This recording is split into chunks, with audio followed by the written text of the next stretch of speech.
Welcome once again, my fellow manipulators of digital fate. I'm Richie, this is Capricorn, and the time has finally come, my friends. We did it. We're here. Maybe Standard will actually be playable again. Am I actually going to boot up Arena? I think I am. I think we're back.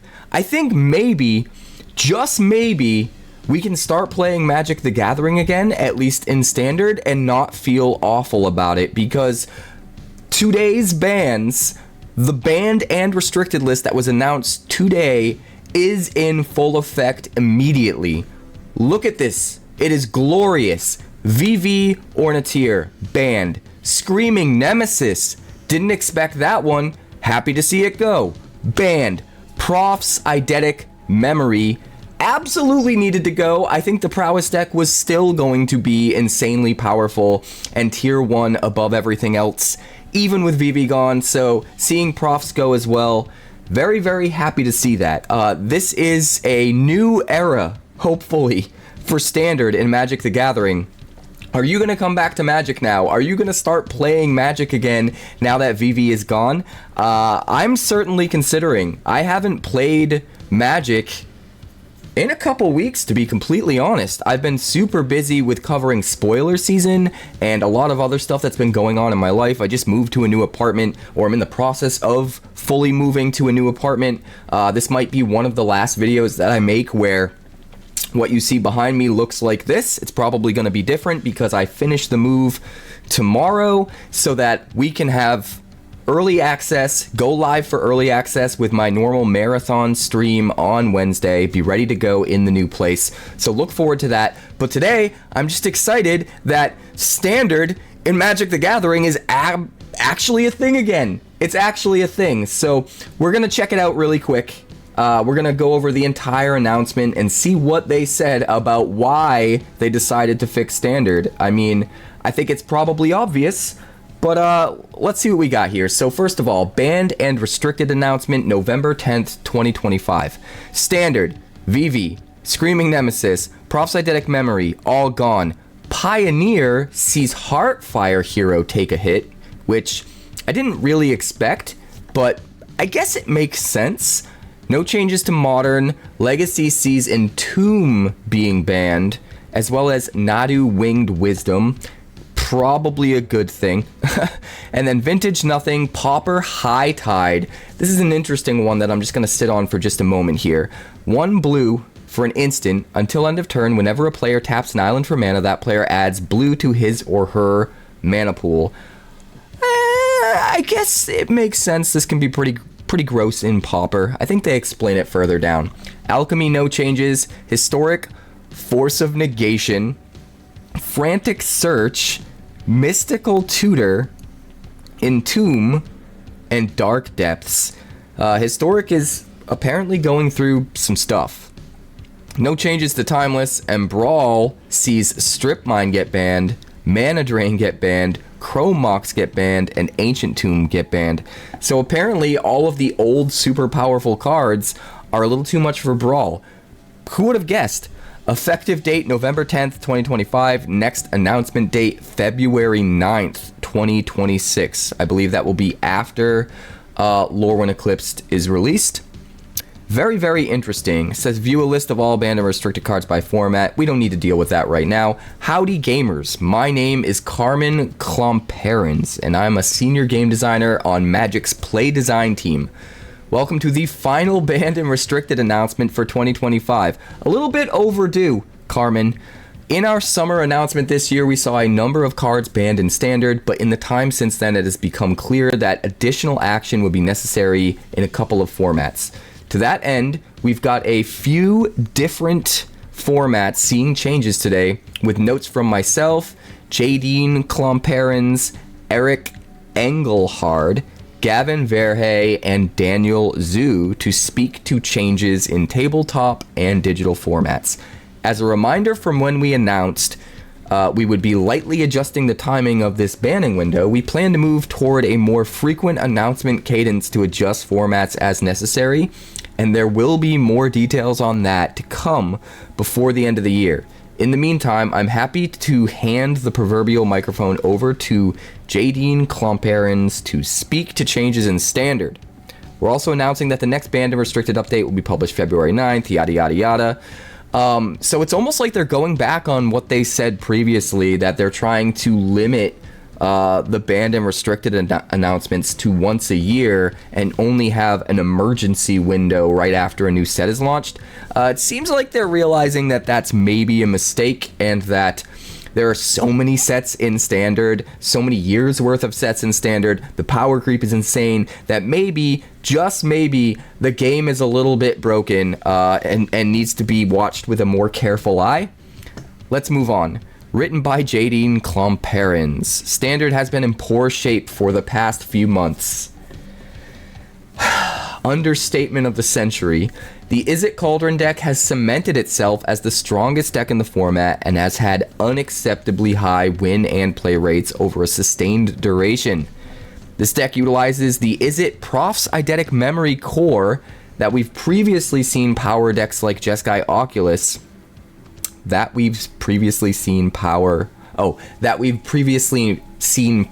decks like Jeskai Oculus, now taken to a new level with the inclusion of the Vivi Ornithir and Agatha's Soul Cauldron combo. You're not wrong. It has dominated the tournament scene since Standard rotated with the release of Edge of Eternities, placing 5 or more copies into the top 8 of all 3 of the Standard Magic Spotlight Series events that have occurred since then. Yes, all of this is true. All of this is very obvious. The deck is a strong, fair game, efficient interaction, and a combo ceiling that other decks in the format can't overtake. It is a strategy that has all its bases covered and has no clear angle of counterplay. As a result, the metagame has been unable to adjust to the deck and likely won't be able to in the future. To open up the Standard format for innovation and a wider variety of decks, it's clear we need to disrupt the Vivi Ornithir and Agatha's Soul Cauldron combo. That interaction is too much stronger than the rest of the format. We are opting to ban Vivi Ornithir as it is the card that's more likely to create future balance problems if allowed to remain in the format. That makes sense. And that might be something that some people are kind of overlooking when it comes to these bans. It's not just about what fixes the format now, but also, like, are you going to just run into more problems down the line? You have to kind of look ahead so that you're not constantly in this predicament all the time. We believe Standard will be more fun and diverse without Vivi Ornithir in it. You think? There are clear parallels between Prof's Eidetic Memory and Up the Beanstalk, which we banned in June's update. Both cards are one-card game plans that provide a lot of strength over the course of a game. In addition, they are both 2-mana enchantments that draw you a card when you play them. This makes both cards hard to profitably interact with, since both cards leave you up a full card following the exchange. This combination of qualities is a dangerous recipe for a card in the strongest deck in the format, as it greatly limits the number of decks that can combat the strategy. In terms of power level, the Prof's Eidetic Memory has proven itself as a strong Standard engine. It broke onto the scene in a big way in the Jeskai Oculus deck at Pro Tour Aether Drift, with the Prof's Eidetic Memory deck lurking in nearly every Standard metagame since. Prior incarnations of the deck have been healthy additions to the metagame, but recent additions like Winter Night Stories and Quantum Riddler, as well as an increased level of optimization for the core shell, leave us concerned that even without Vivi, the deck would continue to be one of the best decks in the format and potentially even the clear best deck. To ensure that the Standard metagame has room for new decks and innovation in the future, Prof's is banned. We are also acting against the mono-red aggro deck today. Mono-red has proven itself as the deck most able to hang with Izzet Cauldron. Despite failing to meaningfully prove an obstacle to Izzet Cauldron's dominance in the format, its play rate at competitive events and its win rate in our internal data has us concerned it may prove to be the clear frontrunner in Standard in a post-Izzet Cauldron world. Metagames where an aggressive deck is clearly the best deck are often painful for diversity because many slower decks can't compete. To prevent this outcome, we are electing to ban Screaming Nemesis. I suppose that makes sense. Screaming Nemesis is among the strongest cards in the default mono-red aggro deck, and one of the most frustrating cards to play against in the deck. It single-handedly removes most counterplay against mono-red by giving the mono-red deck a great game plan against 2 of mono-red's natural predators. life gain, and large blockers. With Screaming Nemesis out of the equation, we believe it is far more likely that the metagame will be able to find a healthy equilibrium, with mono red as just part of the landscape, not the deck to beat. There are versions of mono red that forego Screaming Nemesis, instead opting for cards like Leyline of Resonance and Slick Shot Show Off for a faster and more all-in version of the mono red deck. Despite such a deck winning Magic Spotlight Spider-Man in Baltimore a few weeks ago, we believe that this strategy is more inherently attackable than the versions of red that play Screaming Nemesis. Learnings and the future. A common element in all three of today's standard bans is an emphasis on counterplay. We want standard to be a format where decks are strategically distinct with a clear identity and the ability to do powerful things. Creating a healthy metagame in a world where decks have clear and powerful game plans means that those strategies need to have strong counterplay available. It is a failing of the format if there is a strong deck in the metagame that doesn't have a good counter strategy available. This philosophy underpins both our choices today and our card designs in the future. This philosophy of powerful decks with appropriate counterplay means we need to be careful with cards like Screaming Nemesis. The role we intended for Screaming Nemesis was to give mono red players who wanted to play their deck in a hostile metagame a way to feel like they had room to maneuver and a fighting chance to win their fair share of matches. It succeeded at that job too well and instead denied players who wanted to attack mono red the ability to do so. We took a risk making a card that insulated mono red against life gain and blocking at the same time, and introduced the possibility that missing on rate would lead to exactly what we have seen play out in recent standard, a strong version of mono red that lacks sufficient counterplay. Missing on the power level of a new card is to some extent inevitable. Man, this is like an entire novel. This is there's so much all you really had to say is, like, you didn't playtest enough, and the format's just insane. There's too many cards, and the power creep is insane, and it's too hard to predict things like this. That's really the problem. Missing on the power level of a new card is to some extent inevitable, but there are ways we can improve our accuracy. 𝑉𝑉 is an example of a card where the ramifications of an individual power level mistake were amplified tremendously by our failure to find the interaction with Agatha's Soul Cauldron. You didn't see that coming? Wait, are they really trying to tell us that they had no idea 𝑉𝑉 was going to be good with Agatha's Soul Cauldron? Are they out of their minds? Increasingly, the standard metagame has been defined by a ceiling of strong multi-card synergies rather than the power level of an individual card. Adjusting to this is a design shift that is in progress, and we still have room to grow. Similarly, man, this just goes on forever. Prophesy Memory is an example of a strong engine card where the ever-increasing density of strong interactions available in the format got away from us. We designed and tested Prof's Eidetic Memory in Murders at Karlov Manor Standard, a format where most of its powerful synergies didn't exist. We noticed this lack of options and made Steam Core Scholar in the same set to be a great card alongside Prof's Eidetic Memory. Because there weren't a lot of strong synergies with Profs, we felt comfortable printing it at a high individual rate. We thought the overall deck was of medium strength, but really fun. We particularly enjoyed that. Despite synergizing with card draw, it asked players to tap out on their turn to get full value. Our prediction was that it might show up here and there, but that it was unlikely to be among the strongest decks in the metagame. We were right for that environment. It took 7 months until the release of Duskmourn House of Horror and Fear of Missing Out for the Prof's package to really cement itself as a key player in Standard. As new cards were released and the overall package became stronger, the experience of playing against the deck became less fun.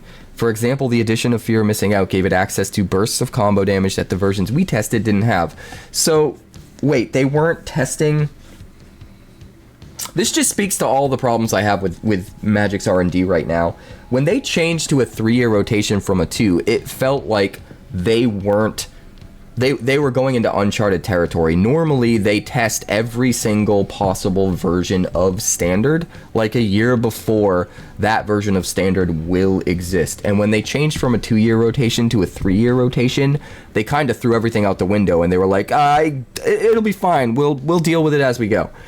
And now you're seeing the ramifications of that. A 3-year Standard that started out somewhat untested and more sets every single year. Standard is absolutely bloated with an insane degree of card options, the power levels through the roof, power creep's a hell of a drug, yada yada yada, all that stuff.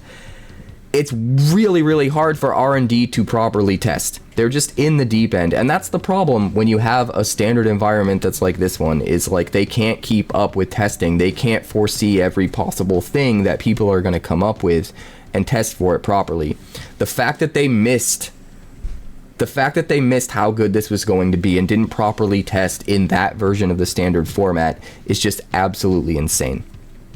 Absolutely crazy. Man. Once we recognized that Prof's eidetic memory had the capacity to be exceedingly powerful alongside creatures that draw cards and cheap spells that draw multiple cards, we should have considered how likely we were to make more of those cards in the future. In this case, the answer was extremely. In the future, this is a question we will be asking before shipping similar engine cards at high rates. Well, that's nice. To close out this section on Standard, I'd like to acknowledge that this year's cadence for banned and restricted announcements has not been ideal, and competitive Standard suffered for it, especially in the last 3 months. We still believe in our underlying Standard banned list update philosophy. We want these updates to be predictable. We want the Standard format to feel stable. While our fundamental philosophy remains intact, we recognize that our execution this year caused pain, which we need to address. As mentioned at the beginning of this article, next year we will be increasing the number of banned and restricted update windows. This will allow us the flexibility to respond quickly if the metagame ends up in a severely imbalanced state again. Our bar for action in Standard remains high, but we do intend to intervene in situations like this where the format is clearly dominated by a single outlier deck with no clear angle of attack. As stated above, the next banned and restricted announcement will be on February 9th, 2026. We'll also be discussing these changes to our banned and restricted update windows on Weekly MTG on November 11th, so be sure to tune in. And the rest of this article just goes on to talk about the other formats. If you're interested in those, check out the article for yourself. I'm not gonna keep you guys here and go on forever covering all the other formats. The big one is Standard, but this is absolutely nuts, man. This is so crazy. So they're admitting they made big mistakes. I think the core of the problem here is simply that Standard is bloated. Like 3 years was a mistake, but they had a whole bunch of unsold product they needed to unload off shelves, and they knew if they stuck to the 2-year rotation, people weren't going to want to buy it. So they tried like hell to you know, solve that problem by going to 3 years. 3 years alone is, I think, too big of a card pool for Standard. Adding into that the fact that every single year, the number of sets released in a year has just been going up and up and up, and Standard is just a bloated mess.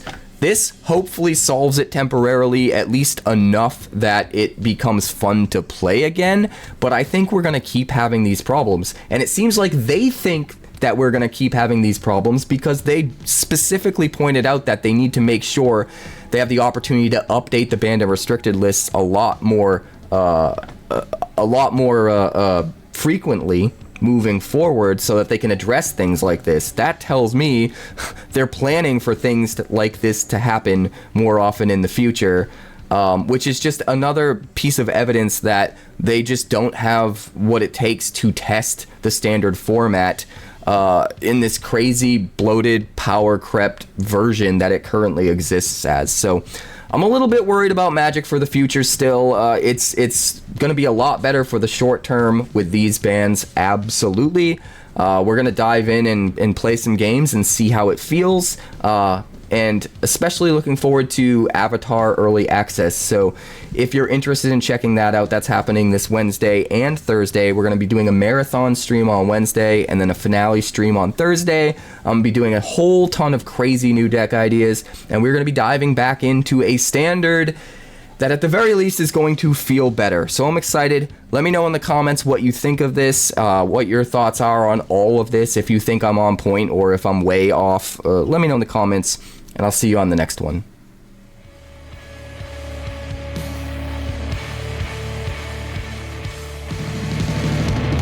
Thanks so much for checking out my channel. I'd like to give a huge shout out to all of my patrons over at Patreon. Without you guys, this channel would not be possible, so honestly, thank you from the bottom of my heart for all of your contributions. If you haven't yet, like and subscribe. The more likes we get and the quicker we get them, the bigger this channel will grow and the faster it will grow. I'd love nothing more than this channel to become something very special for you guys, but it's entirely up to you how fast that happens. Also, if you'd like more deck techs, that's somewhere over there. And if you'd like to see what else the channel's been up to lately, that's somewhere up that way. Also, subscribe, circle below, do all the things.